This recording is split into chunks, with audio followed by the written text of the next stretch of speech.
Sejumlah pihak yang tergabung dalam aliansi Jepara Menggugat meliputi unsur mahasiswa, buruh, serta elemen masyarakat menggelar aksi unjuk rasa di depan kantor DPRD Kabupaten Jepara.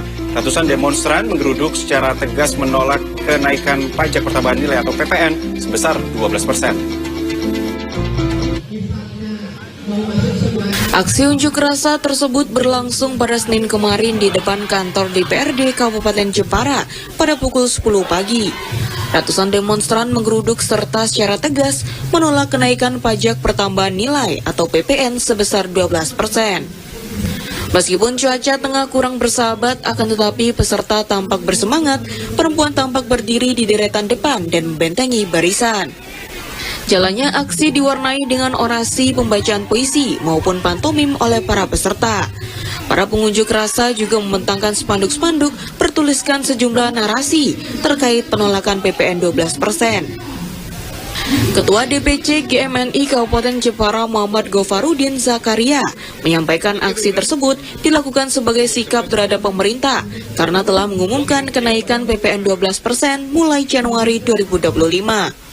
Menurutnya, PPN 12% dapat mengancam pertumbuhan ekonomi, beresiko menurunkan tax ratio atau PDB hingga 65,3 triliun, serta mengurangi jumlah konsumsi rumah tangga sebesar 40,68 triliun. Untuk tuntutan, yang pertama, kita mendorong pemerintahan Pak Prabowo Subianto untuk segera membuat perpu untuk pembatalan PPN 12% yang mengacu kepada Undang-Undang Nomor 7 Tahun 2021 tentang harmonisasi peraturan perpajakan.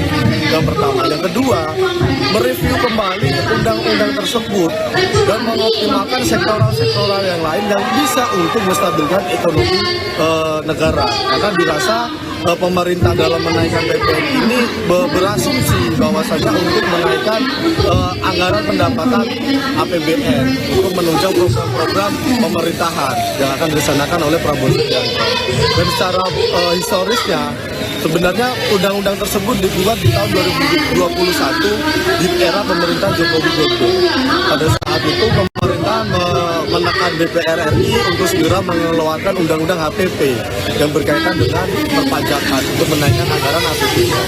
Dan dampaknya yang awalnya hanya 11% di tahun 2022 sampai 2024, di undang-undang tersebut tertera poin lagi bahwasanya di tahun 2025 bulan Januari akan ditetapkan 12% dan itu dilaksanakan oleh Menteri Keuangan Sri Mulyani.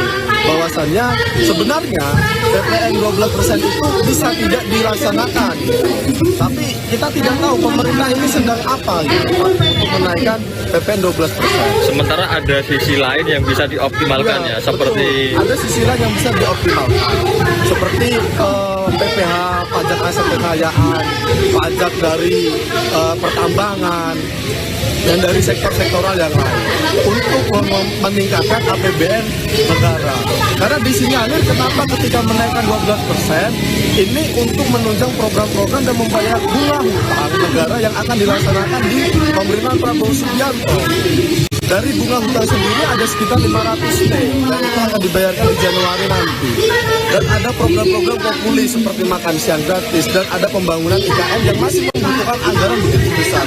Maka dengan itu pemerintah membuat komoditi untuk penghasil APBN dan itu dilakukan oleh rakyat, menindas rakyat, menekan rakyat supaya membayar pajak 12% untuk kegiatan-kegiatan tersebut. Dan menurut kami itu sama sekali tidak berdasar dan tidak mencerminkan keadilan sosial. Lebih lanjut, kenaikan PPN dinilai tidak mengandung prinsip keadilan sosial karena PPN dibebankan kepada konsumen akhir. Tidak seperti PPh akan dikenakan langsung pada pihak yang mempunyai penghasilan.